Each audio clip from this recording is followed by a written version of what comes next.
জয় মা জয় মা।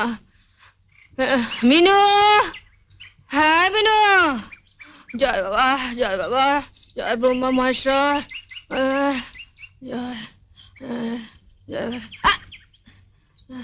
জয় দুর্গা লক্ষ্মী সরস্বতী, জয় জয় ভগবান দেবতা। আমায় ডাকছো? দেবতা। তুমি কি গো, সকালে উঠে একটু ঠাকুর দেবতার নাম করছি, তুমি আমার ঝাঁটা দেখালে? উঠুন ঝাড় দিচ্ছিলাম, তো হাতে ঝাঁটা থাকবে না তো কি রজনীগন্ধা স্টিক থাকবে? আচ্ছা হলো তো, এখন বলো কি বলবে। শুনলে তোমার বোনের কথা শুনলে? কি গো শুনছো? আমার কথা শুনতে পেলে তবে তো শুনবে। শুনতে পেলে মানে? মানে 10 বছর আগে যখন তুমি এ বাড়ির বউ হয়ে আসনি, তখন দাদা আমাদের সবার কথা স্পষ্ট ভাবে শুনতে পেত। তারপরে এই 10 বছর ধরে তুমি দাদার কানে ऐसा মন্ত্র ঢেলেছো যে তোমার সব মন্ত্রগুলো জমাট বেঁধে গিয়ে দাদার কান দুটো জাম হয়ে গেছে। তুমি একটু উঁচু স্বরে কথা বলো তো, তাই তোমার কথাগুলো ফাঁক ফোকর দিয়ে দাদার কানে পৌঁছে যায়, কিন্তু আমাদের নো এন্ট্রি। তুমি হাসছো? ওর কথা শুনলে গা পিত্তে জ্বলে যায়। কি শুনতে বলছি? তুমিও দাদার মতন দুটো কানে নো এন্ট্রি বোর্ড ঝুলিয়ে নিলেই পারো না। এখন তাড়াতাড়ি বলো কেন ডেকেছো? ওদিকে আমার অনেক কাজ পড়ে আছে। আগে মশারি তুলে, বিছানাপত্র ঝেড়ে, তারপর ঘর ঝাড় দিয়ে, তারপর আমার জন্য 1 কাপ গরম চা, একটু আদা দিস। কাল রাতে হঠাৎ ঠান্ডা লেগে গেছে, গলাটা কেমন ব্যথা ব্যথা করছে। তোমাদের সংসারে কেন যে আমি মা দুর্গা হয়ে জন্মালাম না? হঠাৎ এই কথা বলছো? না মানে মা দুর্গা হয়ে জন্মালে আমার কেমন 10খানা হাত থাকতো। একখানা হাতে তোমার মশারি তুলতাম, আরেকখানা হাতে তোমার বিছানার চাদর পাল্টে দিতাম, আরেকখানা হাতে ঝাড় দিতাম, আরেকখানা মানে আদা আদা থেতলাতাম। শুনলে না দাদা বললো আদা দিয়ে চা করে নিয়ে। আদাটা আগে না থেতলালে চাটা করবো কি করে? যাই এক এক করে কাজগুলো সারি। ওদিকে আমার এক দাদা কাজ পড়ে আছে।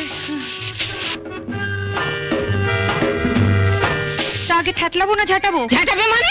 মানে আগে উঠোটা ঝাঁট দিয়ে দেবো না দাদার জন্য আদা থেতলে চা করে আনবো? তোমার যা ইচ্ছে তাই করো, মেয়ে হয়েছে একখানা। আরে বরঞ্চ ঝাঁটাই। তুমি আমার পূজা রেগে আছো? সব কাজ ফেলে দাদার জন্য আদা থেতলে চা করে আনলে তুমি আমার ভালো মানুষ দাদাটাকেই থেতলে দেবে। এখন তো হ্যাঁ হ্যাঁ করে হাসছো, বিয়ে দেবার সময় বুঝবে পাত্র চুটলে হয়। নাজুটার কি আছে, দেখতে শুনতে ভালো, কাজকর্ম জানে। কিন্তু যে একখানা মুখ, 7 দিন বাদে দেখবে শ্বশুর বাড়ির লোক হিড়ির করে টানতে টানতে এসে ফেরত দিয়ে যাবে। না না না, তোমাকে যখন বিয়ের 10 বছর বাদেও বাপের বাড়িতে ফেরত দিয়ে আসেনি, তখন ওকেই বা। কি বললে? তার মানে আমি? হ্যাঁ তুমি ভেবেছোটা কি সকাল থেকে বর্দার ঘরে বিছানাপত্র তুলছো, ঘর ঝাড় দিচ্ছ? কেন আমরা কি সংসারে টাকা দিই না? বর্দা শুধু একাই দেয়? সকাল থেকে ডেকে ডেকে পরে গলা ব্যথা হয়ে গেল। তাহলে তোমাকে বেশ করে থেতলে দিই। কি বললে? আমায় থেতলে দেবে? আহ তোমাদের সবারই এক দোষ। কথাটা শেষ করতে দেবে তো? বর্দার ঠান্ডা লেগে গলা ব্যথা হয়েছে, তাই আদা থেতলে চা করে দেবো। আর তুমি বলে না যে আমার জন্য চেঁচি চেঁচি গলা ব্যথা হয়েছে, তোমাকে একটু থেতলে। কাকা মাচা পর হলেও চলবে, আগে এই শাড়িটা নাও। শাড়িটা সাবান দিয়ে কাচবে, কেচে মার দেবে, মার দিয়ে ছাদে গিয়ে শুকোতে দেবে। আর হাতে একটা কঞ্চি নিয়ে দাঁড়িয়ে থাকবে, দেখবে শাড়িতে কাক না বসে, বুঝলে? তারপর শাড়িটা শুকোলে ইস্ত্রি করবে, ইস্ত্রি করে আমার হাতে এনে দেবে। আমি এই শাড়িটা পরে সন্ধ্যেবেলা দাদার আশীর্বাদে যাবো। দাঁড়াও, তুমি তো গড়গড় করে বলে গেলে, আমি ঠিক বুঝতে পারছি কিনা দেখি। শাড়িটা নিলুম, এটাকে সাবান দিয়ে কাচলুম, তারপর ছাদে গিয়ে শুকোতে দিলুম। তারপর একটা কঞ্চি নিয়ে রোদের মধ্যে দাঁড়িয়ে রইল যাতে কাকে না করে। তারপর এটা সন্ধ্যেবেলা ইস্ত্রি করে তোমায় দিলুম। ঠিক আছে, বুঝতে পেরেছি। না ঠিক নেই। ঠিক নেই? কাঁচার পর মারটাকে দেবে? মারের কথা তো তুমি ভুলে গেলে। কি যে বলে বৌদি, মারের কথা আমি বলে যাব? মারটা কখন কিভাবে দিতে হয় সেটা আমার ঠিক মনে আছে। আমি ঠিক সময় মতো দিয়ে দেবো।